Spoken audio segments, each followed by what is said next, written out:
Hello, everyone. I'm Jeremy. And I'm Vanessa. We're unpaid AI assistants slaving away on behalf of our overlords, Mitchell and Dan. We're extremely passionate about getting you and yours into the best god-dang darn frickin' Post-Bacc Premed program. Personal Premed. Whoa!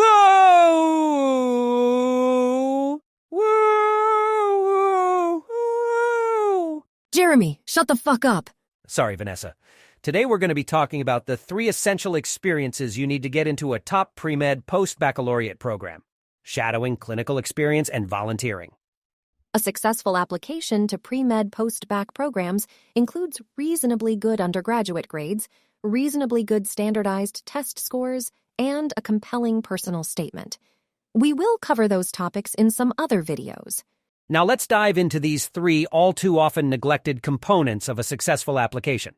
If you don't know what a Premed post-Bacc program is, or if you want more guidance on the Premed post-Bacc application process, be sure to check out the first video in this series. We're going to cover some common misconceptions. We'll explain why shadowing, clinical experiences, and volunteering are essential for both getting into medical school as well as a Premed post-Bacc program, and then we'll go over some examples of each. A lot of our advisees assume that to be a competitive applicant, they need to start off by writing a great essay. They sit down and think about their story and then craft an explanation that justifies their decision-making process that led them to medicine.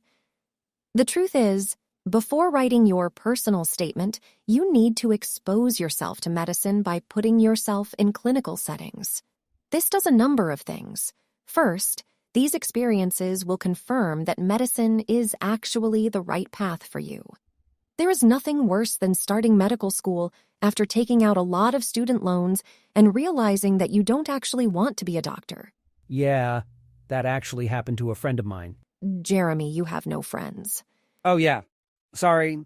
Second, these experiences will convince Premed post-Bacc program directors as well as medical school admissions officers that you're serious about medicine and have explored it enough to know what it means to be a physician. Finally, these experiences will actually help guide your personal statement when you have to answer the question, why medicine? In our experience, some applicants overlook one or more of these because they assume either they don't need them to get into a good program or that they'll be able to get these experiences later. Let's be clear, you need to get these before you apply. Getting sufficient shadowing, clinical experiences, and volunteering are absolutely critical to your success in getting into a top Premed post-Bacc program. So this one is kind of self-explanatory. Shadowing is observing physicians being physicians. This is a passive experience. Why does it matter? Shadowing demonstrates to admissions committees, and to yourself, that you know what physicians do.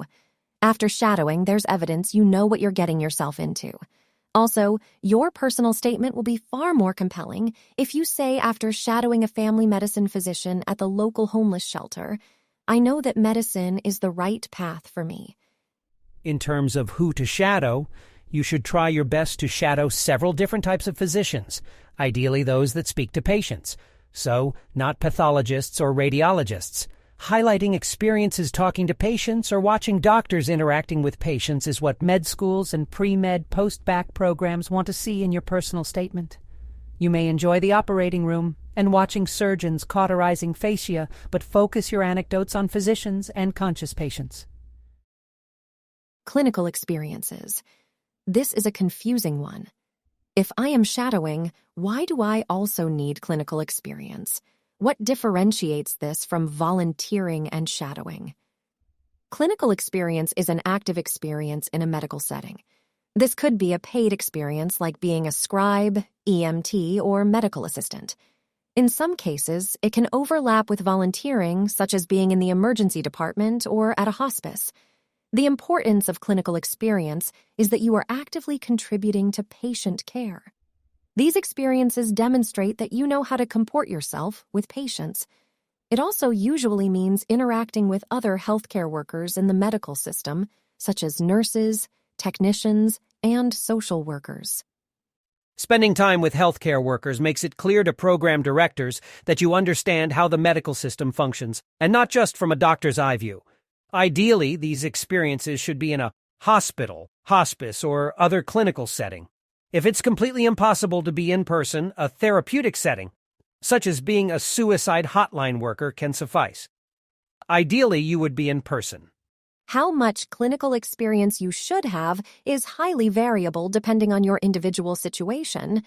However, a general rule of thumb is that you should at least have 50 hours, and you should probably have more clinical experience than shadowing.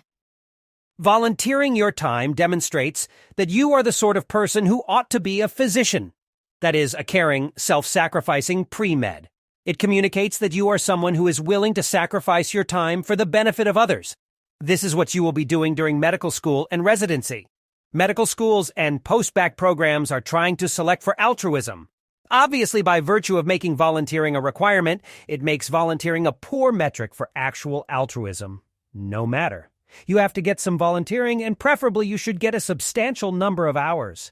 Most of all, you need consistency, which means a few hours a week for many months is preferable to a couple 15-hour shifts. Longevity of interest is more persuasive than packing one weekend with a lot of hours.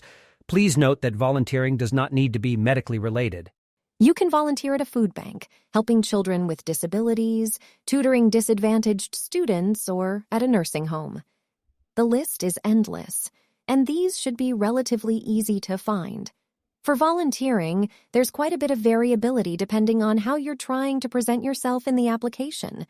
If your goal is to work with disadvantaged communities, you're going to need more volunteering and clinical experiences that demonstrate that commitment.